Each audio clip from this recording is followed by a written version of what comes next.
کریم اما بعد، اب تک جو بات بیان ہوئی اس کا زیادہ تر تعلق نماز نہ پڑھنے کے ساتھ اور مسجد میں حاضر نہ ہونے کے ساتھ تھا، اور اسی مناسبت سے پھر قضا نمازوں کا بھی تذکرہ ہوا۔ اب جو آخری بات چند دن رہ گئے ہیں اس میں یہ عرض کرنی ہے کہ جو نماز پڑھنے والے ہیں وہ نماز تو پڑھتے ہیں، لیکن وہ صحیح طریقے سے جیسے نماز پڑھنے کا حق ہے اس طریقے سے نماز نہیں پڑھتے، بس بالکل سر سے اتارتے ہیں۔ دنیا کے سارے کام وہ تو صحیح طریقے سے کرنے کی کوشش کرتے ہیں، مکان بنائیں گے تو کہیں گے ایسا بنائیں کہ دیکھنے والا اشش کر اٹھے، اور بھی دنیا کے کام ہیں، لیکن بس ایک نماز ہی ایسی رہ گئی ہے کہ جس کو پڑھتے ہیں مگر سر سے اتارتے ہیں۔ حدیث میں آتا ہے بعض لوگ ایسی نماز پڑھتے ہیں کہ وہ نماز گندے کپڑے میں لپیٹ کر ان کے منہ کے اوپر مار دی جاتی ہے کہ اس کو اپنے پاس ہی رکھیں، اور وہ نماز بددعا دیتی ہوئی جاتی ہے۔ تو ظاہر بات ہے جب نماز بد دعا دے گی تو زندگی میں چین سکون اطمینان کہاں سے آئے گا، برکت کہاں سے آئے گی؟ تو اس لیے آپ حضرات سے گزارش ہے نماز پڑھیں، لیکن صحیح معنوں میں نماز پڑھیں۔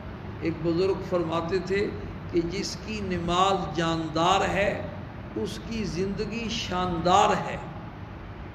نماز صحیح اگر ہو گئی تو زندگی میں اللہ پاک ایسی خیریں اور ایسی برکتیں عطا فرمائیں گے کہ آپ کھلی آنکھوں سے دیکھیں، خود اپنی آنکھوں سے دیکھیں۔ نماز صحیح نہ ہونے کی سب سے بڑی نشانی یہ ہے کہ قرآن نے اس نماز کو صحیح قرار دیا ہے جو نمازی کو گناہوں سے روک دے۔ قرآن نے کہا ان الصلاۃ تنہا عن الفحشاء والمنکر، پکی بات ہے کہ نماز بے حیائی اور برائی اور گناہ کے کاموں سے روکتی ہے۔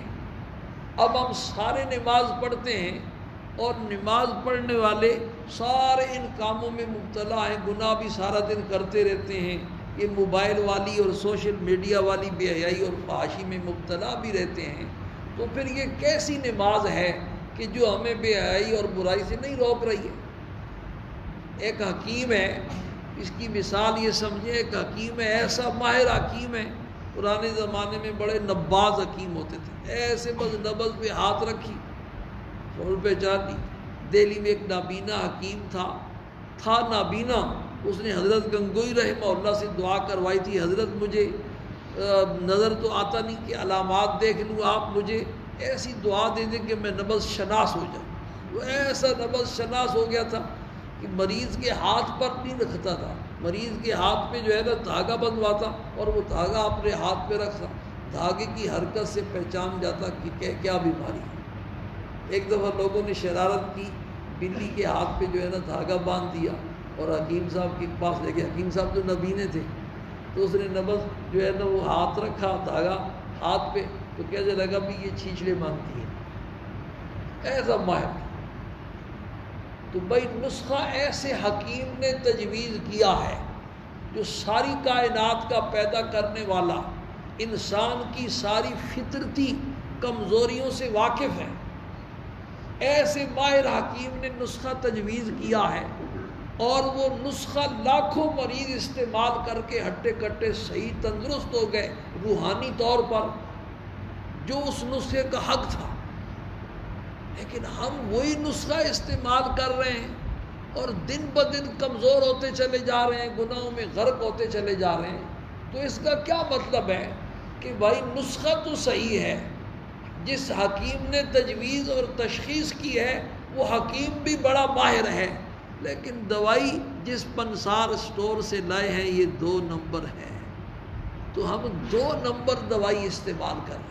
ہم نمازیں تو پڑھتے ہیں لیکن ہم سب کی نمازیں 2 نمبر ہیں کہ وہ نمازیں ہمیں گناہوں سے نہیں بچا سکتی۔ اس لیے میرے دوستوں اور بزرگوں، جیسے دنیا کے سارے کام ٹھیک کرتے ہو، اور ایسے کرتے ہو جیسے ان کے ادا کرنے کا حق ہے.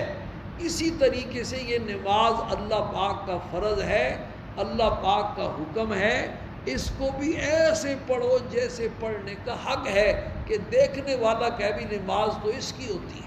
حضرت عبداللہ ابن عمر رضی اللہ تعالیٰ عنہ کے غلام تھے، جو غلام دیکھتے صحیح نماز پڑھتا اس کو آزاد کر دیتے تھے. تو کچھ غلاموں نے فراڈ شروع کر دیا، تو لوگوں نے کہا کہ حضرت یہ تو آپ کو دکھانے کے لیے اس طرح کرتے ہیں، حقیقت میں ایسا نہیں، نماز نہیں پڑھتے یہ، جب اپنی الگ پڑھتے ہیں.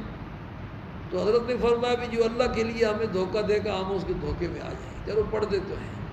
مجھے باہر سے آنے والے اکثر لوگ یہ شکایت کرتے ہیں کہ آپ کے مقتدی یہ جو ہے نا آپ سے پہلے سجدے میں چلے جاتے ہیں.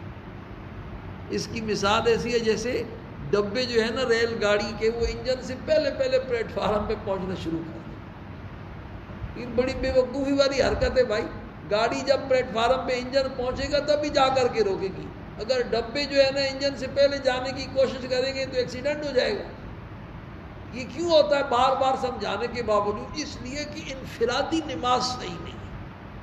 جو الگ اپنی نماز پڑھتے ہیں، سنتیں اور نوافل یا گھر میں نماز پڑھتے ہیں، وہ نماز صحیح نہیں ہے.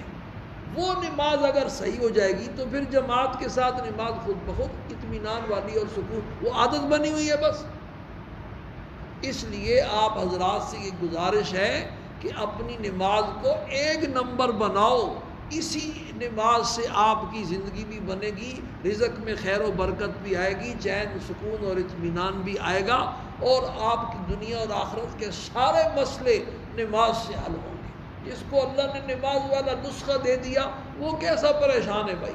بزرگ کہتے ہیں اس کے مسئلے کے حل میں اور جو ہے نا جو پیشانی جہاں رکھتا ہے سجدہ، بس اتنا ہی فاصلہ ہے.